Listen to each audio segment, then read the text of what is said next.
Alright, welcome to Driven to Draw, and we are going to be talking about coloring hacks and how to add colors quickly. So let's get started. So why are we going to be talking about this? Well, because a lot of people have a lot of difficulty with color and how to apply colors to a drawing. It's a scary thing for some people. We're going to break this thing down and make it simple. Let's get started.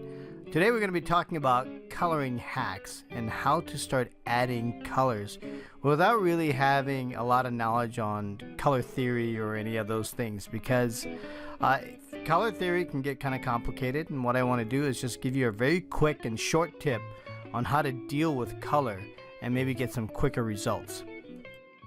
So I've got a quick sketch here of a praying mantis head.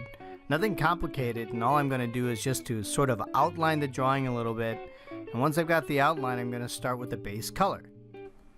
As you can see here, my base color is like a green hue, and I am using a software called Krita, which is a free digital painting software, which is awesome, but you can use Photoshop. And what I've done here on the layer, I've just kind of set this to multiply, so it just picks up the texture of the paper underneath.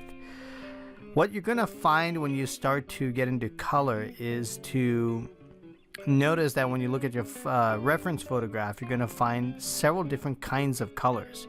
And the reason why you want to pick a base color, and also you want to make sure that you pick a somewhat of a mid-tone color, is so that you can start to add your value ranges. So you start off with your base color of green, and then you can start to go with a little bit darker shade of green, and then maybe a lighter shade of green. And then from there you can start to experiment and maybe use different hues like yellows and oranges, and bring in some of those nicer colors or just those vibrant colors in. So once you have added the base color, the second tip is to start to define form of your object by changing the value range of that particular hue. So around the eyes, you might start to use a different, maybe a darker version of the green, just so that you can define the shape of the eyes. And then you can go a little bit lighter as that's affecting, or go a little bit lighter in the areas where the light is bouncing off of the eye.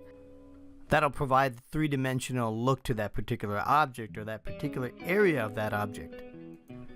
Now once you have finished completing the task of getting down your base colors and then adding a little bit of value range to define your form and the shapes, the last tip is to get a little bit more interesting with having a little bit of fun with highlights.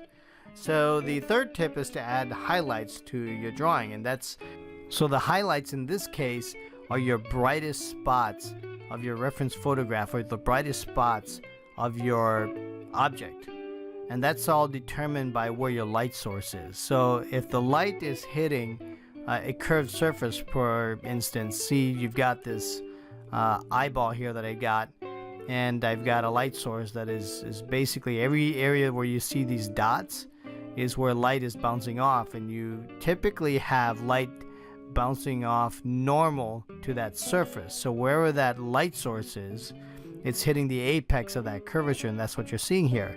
And what's really nice about this, when you start to just study your photographs, you can just add those little white spots in those particular areas, and it really just brings that drawing to life. It just really pops it all out. It's a technique that I use a lot in a lot of my automotive illustrations, is that when you see reflections, or a very shiny surface, a glass surface, this could be your windshield, you'll basically have these hot spots and these bright areas where you show the reflection of the sun from the sky onto that glass. And it's no different when you're looking at insects that have a shiny surface. You're going to have that same hot spot, that same sunlight that is bouncing off of these curved surfaces. Now at this stage, this is looking pretty decent. We've got varying degrees of value ranges, and also we've got some different hues to kind of spice it up. And then my bonus tip here is to sort of texturize everything, is that once you've got all these things completed, you've got your base color established, you've got your value range to define your form, and then you've got your highlights added.